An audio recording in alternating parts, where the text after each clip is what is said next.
You're trying to place a ladder against a building to reach a window that's exactly 12 feet high. But because of some annoying landscaping, the closest you can place the base of the ladder is 5 feet away from the wall. You're standing at the hardware store right now staring at a 16-foot ladder and a 24-foot ladder. Which one do you actually buy? To solve this real-life problem without wasting your money, we rely on the classic Pythagorean theorem. You know the one, a squared plus b squared equals c squared. So, our base is 5 squared and our height is 12 squared. That gives us 25 plus 144, which equals 169.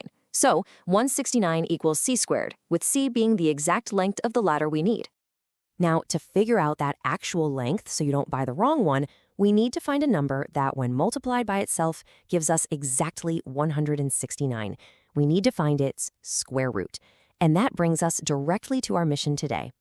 By the end of this explainer, you're going to master the core concepts of square roots, the formulas behind them, and exactly how to apply them to real examples. You're not just going to memorize rules today, you're going to unlock a whole new way to solve complex math problems. Section 1. The basics of square roots. Let's get our foundational language locked in before we tackle the heavy algebra. When you see that familiar checkmark-style symbol, that's called a radical, and the number trapped underneath it, like it's inside a little house, that is the radicand. The crucial concept here is the principal square root. In algebra, that radical symbol specifically asks for the non-negative number that, when multiplied by itself, equals the original number. Let's test this right now with a common trap I see students fall into all the time. Does the square root of 25 equal positive and negative 5? The answer is strictly no. Now, you might be asking yourself, wait, why does this happen? Because sure, negative 5 squared is indeed 25, but the actual printed radical symbol is a highly specific command. It implies only the non-negative principal root, so the square root of 25 is just 5, period.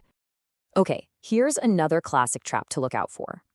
What if you have an addition problem trapped inside that radical? For the square root of the quantity 25 plus 144, can we just find the square roots of those numbers individually before adding them together? No way. And this brilliantly illustrates why your order of operations is absolutely crucial. If you try the wrong approach and split them up, you get the square root of 25 plus the square root of 144, which is 5 plus 12, giving you 17. But the correct approach requires you to add those radicands inside the house first.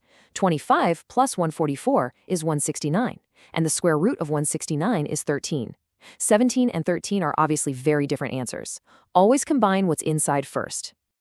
All right, now that we understand the basic idea, let's move to Section 2, the Product and Quotient rules.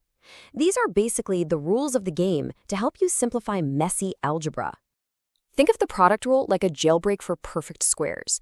The rule says if you have two numbers multiplied inside a radical, you can split them into two separate radicals. Our strategy here is simple. Step 1, find a perfect square hiding inside your number. Step 2, split them up. And step 3, simplify that perfect square, effectively freeing it from the radical. Let's make this super clear with an example. Take the square root of 300. Now, 300 is definitely not a perfect square, but it is 100 times 3. Since 100 is a perfect square, we can split this into the square root of 100 times the square root of 3. The square root of 100 becomes a clean 10. The 3 stays trapped inside. So our simplified answer is just 10 times the square root of 3.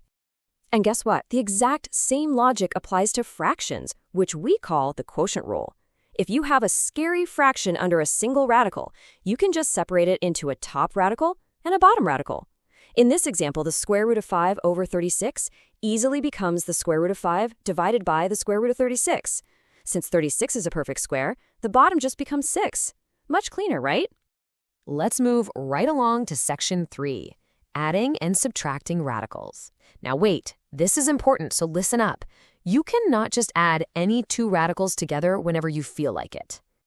You can only add or subtract radicals if their radicands, the numbers inside the radical, match perfectly. Think of them exactly like variables. You know you can add 1x plus 3x, but you can't add 1x plus 3y. So, looking at the square root of 2 plus the square root of 18, it looks totally impossible. But using our product rule, we simplify the square root of 18 into 3 times the square root of 2. Now we have 1 root 2 plus 3 root 2, which easily gives us 4 root 2. It's like magic once you know the trick. Next up, Section 4, Rationalizing Denominators. In the math world, it's considered terrible manners to leave a radical stuck in the denominator, the bottom, of a fraction. We absolutely have to clean it up. We clean it up using a really neat technique called rationalizing the denominator. The crucial concept to remember is that multiplying any number by 1 doesn't change its overall value, right? So we're going to multiply our fraction by a clever disguise of 1 to essentially pop that radical out of the basement. Here's how it looks in practice. We have 2 root 3 over 3 root 10. That root 10 on the bottom, that's our problem. So we multiply the top and the bottom by root 10. Root 10 over root 10 is just 1. On top, root 3 times root 10 gives us root 30. On the bottom, root 10 times root 10 just becomes a normal, free 10.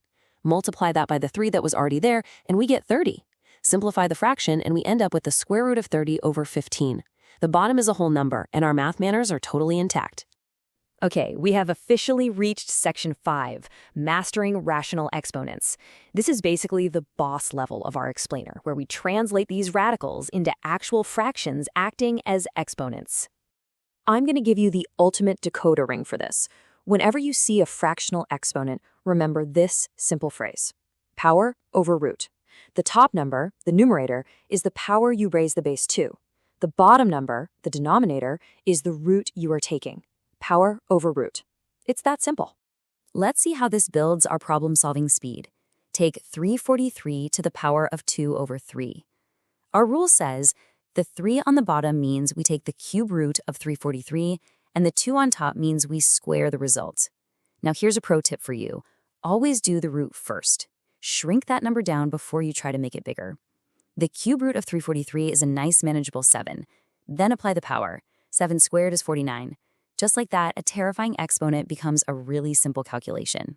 Before we finish up today, let's summarize the absolute key points you need to take away. 1. The radical symbol asks strictly for the non-negative principal root. 2. Always simplify using the product and quotient rules before you even try to add, subtract, or combine terms. And 3. For rational exponents, the golden rule is always power over root. Oh, and by the way, remember our hardware store ladder from the very beginning? The square root of 169 is exactly 13, meaning the 16-foot ladder is absolutely your safest bet. Mastering these radical foundations perfectly sets us up for our next big topic, polynomials. But ask yourself this: if a simple square root can tell you what ladder to buy, imagine how rational exponents might help us calculate and build in massive three-dimensional space. Join me in the next explainer, and